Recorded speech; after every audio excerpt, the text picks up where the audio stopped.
आंबा पिकतो.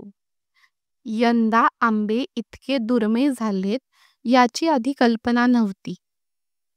दरवर्षी एप्रिल सुरू झाला की आंब्याची आवक सुरू होते. घरी आमरस किंवा आंब्याच्या फोडी नाहीतर सोललेला अख्खा आंबा जेवणाची लज्जत वाढवतात.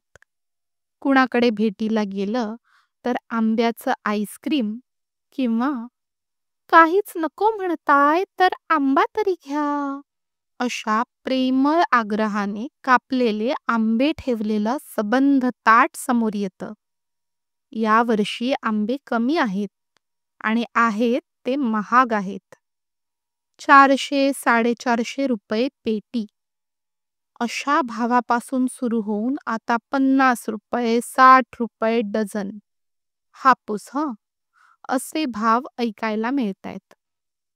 आंबा यंदा कमी आहे, उशिरा येणार आहे, परवडणार नाही इतका महाग आहे, वगैरे बातम्या फेब्रुवारी-मार्चपासून पेपरातून वाचायला मिळत होत्या. अशा या सगळ्या पार्श्वभूमीवर आमच्या वाडीतल्या सावंतांकडे त्यांच्या स्वतःच्या उत्पन्नाचे आंबे कोकणातून, तालुका देवगडमधून लवकरच येत आहेत, अशी बातमी कानावर आली. 1-2 नव्हे, चांगल्या 10-12 पेट्या येतायत, असं लोक कुजबुजू लागले. सावंत दरवर्षी आंबे विकतात, अत्यंत माफक भावानं. वर आणि कुणी घरी केलं की भरपूर आंबे खायलाही घालतात. त्यामुळे त्यांच्या पेट्या सध्याच्या आंबे दुष्काळात येतायत म्हटल्यावर लोक आनंदले. कुणीतरी जाऊन विचारलं तर सावंतांच्या आई म्हणाल्या, पीकच नाही हो यावर्षी, निम्मे सुद्धा आंबे नाहीत, देणार तरी कुणाकुणाला, कसे विकणार? हे त्यांचं म्हणणं हळूहळू सगळीकडे पसरलं. आंब्याच्या दिवसात सावंत हा सर्वांनाच फार मोठा आधार होता. त्यांच्या आईनंच असं सांगावं म्हणजे परिस्थिती कठीण झाली. दुसऱ्या दिवसापासून वेळी अवेळी सावंतांकडे वाडीतले लोक जाताना दिसायला लागले. कारण काही नाही, सदिच्छा भेटीसाठी. चौकशी, गप्पा, हवामानाविषयी अंदाज, प्रकृतीविषयी विचारणा हे सुरू झालं.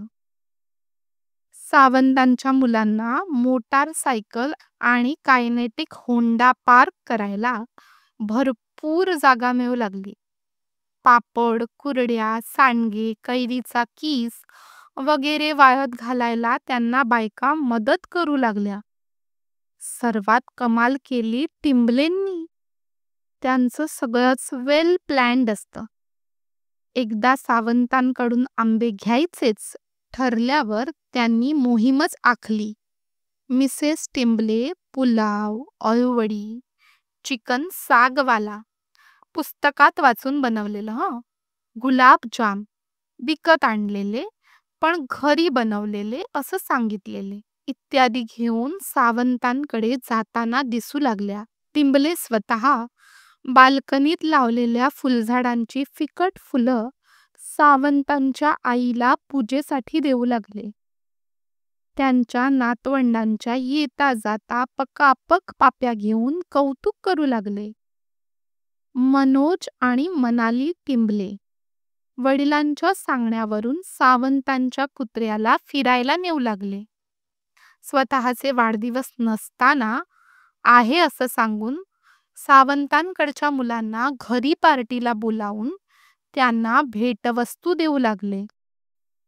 अनेक लोकांचा असा सावंतांशी घरोबा एकाएकी वाढला. एकमेकांना चोरून सावंतांकडे सौजन्य दाखविण्याची चढाओढच लागली. आणि शेवटी काल ट्रकने आंबे आले. पण आले तसेच लगोलग एअरपोर्टकडे गेले. सावंतांचा मेहुणा दुबईला असतो. त्याच्याकडे एक्सपोर्टसाठी पार्सल रवाना झाल्याचं कळलं. सकाळी कुणीतरी बोलताना ऐकलं, आंब्याचा भाव हळूहळू उतरू लागलाय. ₹40 डझन झालाय. सीझन संपताना जून-जुलैपर्यंत आणखी उतरेल. सर्वांना परवडेल तोपर्यंत थांबायला हवं. धन्यवाद.